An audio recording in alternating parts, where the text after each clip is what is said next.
नमस्कार, आप देख रहे हैं प्रभा साक्षी और मैं हूं आपके साथ रेणु तिवारी। ये हमारा खास प्रोग्राम है विश्व खबरम, जिसमें आज हम आप लोगों को बताने जा रहे हैं कि कैसे चाइना में लगातार गधों की संख्या घटती जा रही है। आखिर इसके पीछे क्या कारण है और आखिर क्यों चीन गधों के खून का प्यासा हो चुका है। गधों का इंसानों के साथ रिश्ते की शुरुआत सभ्यता की शुरुआत के साथ होती है। मनुष्य कम से कम 5000 साल से कम में सहायता के लिए गधों का प्रयोग करता रहा है। आज भी दुनिया के करीबी इलाकों में आप देखेंगे कि गरीब इलाकों में लोग 50 करोड़ लोगों की आजीविका का जो साधन है वो गधों पे आश्रित है। लेकिन चीन में इन गधों की ज़िंदगी पर शामत आ चुकी है। हर साल यहाँ लाखों गधों को मारा जा रहा है। देश में गधों की कमी पड़ गई है तो दुनिया भर से चीन में गधे लाए जा रहे हैं खरीद कर। गधों की ज़िंदगी पर आई इस आफत के पीछे चीनियों की एक सनक है, जिसे पूरा करने के लिए वो इस तरह से अपने देश में गधों के खून का प्यासा हो चुका है। अब हम बताते हैं कि आखिर ऐसी कौन सी वजह है जिसकी वजह से चीन लगातार गधों को मार रहा है। चीन में ई जियाओ नाम की एक दवा की भारी डिमांड को पूरा करने के लिए हर साल लाखों गधों की हत्या कर दी जाती है। ई जियाओ एक पारंपरिक दवा है जिसके बारे में कहा जाता है कि यह रक्त को शुद्ध करती है। इसके साथ ही स्किन की बीमारियों को भी ठीक करने में काफ़ी मदद करती है।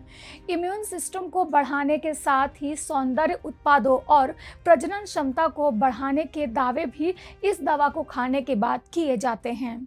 हालांकि इसके असर के बारे में वैज्ञानिक समर्थन बहुत कम रहा है, लेकिन लोगों का ऐसा मानना है इसी वजह से इस दवाई का बहुत ज़्यादा प्रोडक्शन किया जाता है।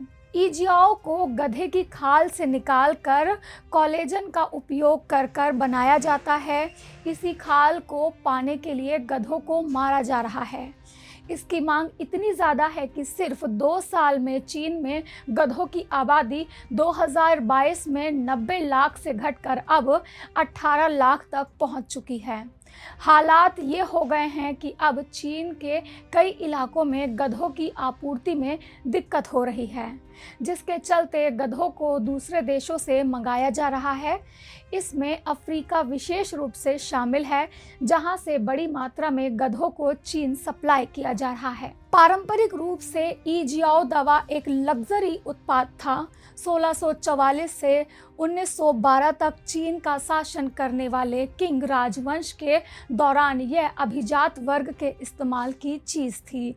लेकिन 2011 में शुरू हुई एक लोकप्रिय चीनी television series impress in the place में दिखाए जाने के बाद आम जनता को इसको लेकर आकर्षण उत्पन्न हुआ। अब बहुत ज़्यादा लोग इसकी डिमांड करने लगे। अब मध्यम और बुजुर्ग आयु के लोगों में इसकी बहुत ज़्यादा डिमांड बढ़ती गई।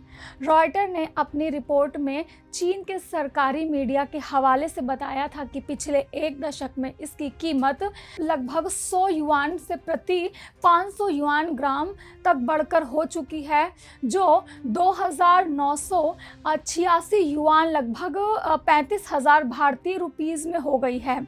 ब्रिटिश चैरिटी संस्था द डंकी सेंचुरी की रिपोर्ट के अनुसार ई जियाओ इंडस्ट्री को हर साल लगभग 59 लाख गधों की खाल की आवश्यकता हो रही है। तो इस तरह की जानकारी सामने आ रही है। विदेशी मीडिया इस चीज़ को लेके बहुत ज़्यादा रिपोर्ट्स कर रहा है, अपनी खबरें छाप रहा है, ताकि गधों की हत्या जो हो रही है चाइना में उसमें कमी आ सके। आपकी इस पर क्या राय है, हमें कमेंट करके ज़रूर बताइए। ऐसे ही लेटेस्ट अपडेट के लिए देश दुनिया की तमाम खबरों के लिए आप बने रहें प्रभा साक्षी के साथ। नमस्कार। अगर आप भी लेना चाहते हैं देश दुनिया की तमाम जानकारी तो आज ही सब्सक्राइब करें हमारे चैनल को। साथ ही नीचे दिए बेल आइकन को जरूर दबाएं ताकि हर अपडेट आप तक पहुंच सके।